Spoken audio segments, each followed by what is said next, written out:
আজ 15 জুলাই ছাত্র জনতা আন্দোলনের রক্তাক্ত অধ্যায়ের বড় দিন। আন্দোলনকারীদের উপর সশস্ত্র হামলা চালায় ছাত্রলীগ।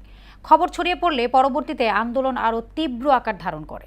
দিনভর উত্তেজনা, মিছিল, সমাবেশ, ধাওয়া পাল্টা ধাওয়া, আক্রমণ প্রতি আক্রমণ, গুলি, প্রবল সংগ্রামে টিকে গিয়ে অপ্রতিরোধ্য ও অদমনীয় থাকার বার্তা দেন শিক্ষার্থীরা, তরুণীরা। এমদাদুল হক খানের বিশেষ প্রতিবেদন। 2024 সালের 15 জুলাই সরকারি চাকরিতে কোটা সংস্কারের দাবিতে শুরু হওয়া বৈষম্য বিরোধী ছাত্র আন্দোলন তখন ছড়িয়ে পড়ছে দেশের বিভিন্ন বিশ্ববিদ্যালয় ও শিক্ষা প্রতিষ্ঠানে। আন্দোলনের এক পর্যায়ে আজকের এই দিনে শিক্ষার্থীদের কর্মসূচিকে কেন্দ্র করে প্রথম বড় ধরনের হামলা ও সংঘর্ষে রূপ নেয়।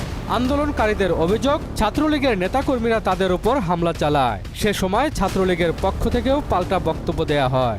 যতক্ষণ না সিদ্ধান্ত আসতেছে ততক্ষণ পর্যন্ত শিক্ষার্থীরা তাদের আন্দোলন কন্টিনিউ করবে। এই বাংলাদেশ মেধাবীদের মাধ্যমে সোনার বাংলা সেটি আমরা প্রতিষ্ঠিত করতে পারি। ঘটনার পর আহত হন বেশ কয়েকজন শিক্ষার্থী। ক্যাম্পাস জুড়ে ছড়িয়ে পড়ে আতঙ্ক। সামাজিক যোগাযোগ মাধ্যমে ছড়িয়ে পড়া ভিডিও ও ছবি দেশ জুড়ে ব্যাপক আলোচনার জন্ম দেয়। এরপর আন্দোলন আরও বেগবান হয় এবং দেশের বিভিন্ন শিক্ষা প্রতিষ্ঠানে বিক্ষোভ ছড়িয়ে পড়ে।